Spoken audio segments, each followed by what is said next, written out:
Kabinet Merah Putih sudah dilantik oleh Ya, Prabowo. Bagaimana Anda melihat komposisi dari ya, kabinet? sebenarnya ada beberapa hal yang saya setuju ya, tapi ada beberapa hal yang kurang setuju, terutama karena ada 58 wakil menteri yang menurut saya terlalu banyak ya, terlalu banyak dengan dibandingkan dengan jumlah komposisi menterinya yang juga bertambah banyak. Kalau Kementerian Pendidikan kemudian dibagi tiga, it's okay. Tapi kemudian kayak Kementerian Komunikasi dan Informatika dulunya yang sekarang menjadi Komunikasi dan Digital ya, Komdigi, itu kan kemarin ada dua wamen. Yang kemudian dua wamen itu karena memang menterinya Kominfo dulu itu Budiari itu tidak sama sekali tidak mengerti gitu ya tentang Kominfo. Tapi sekarang dengan Menteri Mutia Hafid yang dia adalah mantan atau masih sekarang ya masih ketua Komisi 1, saya kira dia sudah capable, nggak perlu lagi didampingi oleh wakil menteri apalagi sampai dua. Jadi sebenarnya porsi dari kabinet sekarang itu memang terlalu lebar ya, terlalu lebar, terlalu gemuk, apalagi masih tambah dengan pelantikan badan-badan yang tadi ada, apalagi ada juga Dewan Ekonomi Nasional ya. Jadi menurut saya bisa berharap agar moga-moga apa yang dilakukan dengan pembesaran yang total sebelumnya ada 109 kalau menteri tambah dengan wakil menteri ini bisa benar-benar efisien dalam bekerja. Tapi kan kita juga ingat beberapa perubahan nomenklatur yang ada itu tidak sederhana loh. Itu perlu kalau enggak sampai dengan 6 bulan nanti ada perubahan struktur di pusat, di daerah tingkat 1, tingkat 2, bahkan saya kabupaten kota, yang kemudian nanti ada perubahan papan nama, kop surat, dan atau misalnya Kominfo saja ya, itu kemudian berubah jadi Komdigi, itu kan juga berubah semuanya. Juga nanti aturan di bawahnya Kemenpora ya, kemudian sekarang ada tambahan wakil menteri juga kan, ada Taufik Hidayat di situ mendampingi Menpora yang sekarang ditok sekarang. Itu kan juga ada penambahan yang sebenarnya kalau kita lihat terlalu gemuk dan terlalu lebar. Jadi kalau beberapa orang mengatakan ini kabinetnya kabinet gemoy, kabinet gemuk ya. Moga-moga Pak Prabowo, saya percaya Pak Prabowo sebenarnya firm untuk itu. Cuman juga ya terus terang saja saya tetap tidak lupa untuk terus mengkritik wakil presiden kita yang memang dari awal memang sudah banyak sekali kontroversinya. Ya semoga nanti ini bisa rakyat Indonesia bisa kemudian melakukan apa ya menurut saya adalah pendesakan terhadap Presiden Prabowo untuk benar-benar nanti bisa lebih memfokuskan pemerintahannya dengan clear dan kemudian tidak menjadi beban justru dengan adanya wakil presiden yang ada. Kabinet gemuk ini akan mempengaruhi anggaran dan birokrasi nggak? Sangat. Jadi kalau orang mengatakan oh ini kan menterinya sebenarnya meskipun bertambah tapi kan dirjennya bilang iya, cuman kan nanti pasti akan ada penambahan di tempat lain kan gitu. Jadi rumah dinas yang bertambah, kantornya juga tambah ya, ada Kemenko yang sekarang jadi 7, kemudian juga nanti kan pasti nanti berujung ke bawah semuanya. Dan satu kementerian itu kan luar biasa, nanti ada dirjen, ada deputi yang ada, dan itu nanti kalau yang sudah terlalu gemuk itu sulit menurut saya akan dikuruskan lagi gitu loh. Contohnya yang tadi saya sebut Komdigi tadi yang dulu sebenarnya tidak pernah ada wakil gara-gara dulu Budiari tidak mampu kemudian tambahin 2 wakil, sekarang Mutia harus ada 2 wakil yang menurut saya sebenarnya itu tidak perlu gitu loh.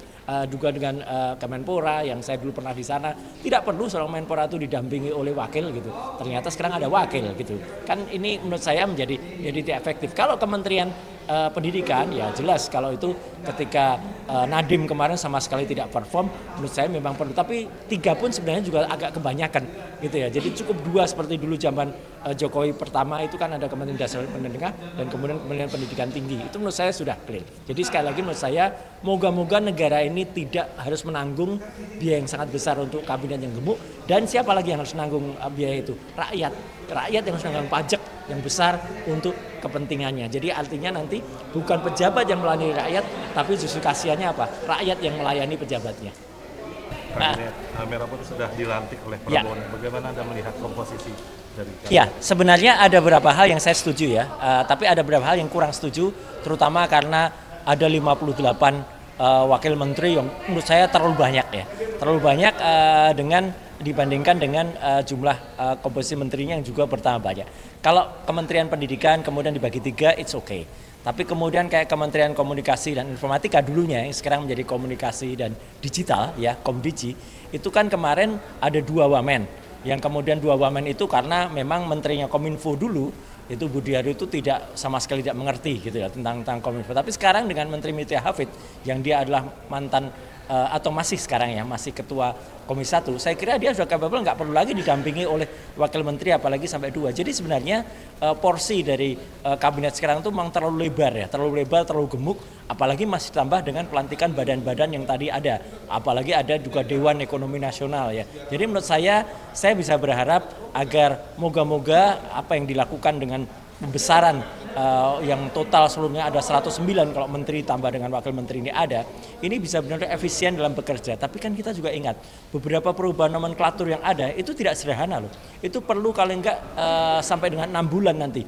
Ada perubahan struktur di pusat, di daerah tingkat 1, tingkat 2, bahkan sampai kabupaten kota, yang kemudian nanti ada perubahan papan nama, kop surat, dan atau misalnya Kominfo saja ya, itu kemudian berubah jadi Komdigi, itu kan juga berubah semuanya. Juga nanti aturan di bawahnya Kemenpora ya, kemudian sekarang ada tambahan wakil menteri juga kan, ada Taufik Hidayat di situ mendampingi Menpora yang sekarang ditok sekarang. Itu kan juga ada penambahan yang sebenarnya kalau kita lihat terlalu gemuk dan terlalu lebar.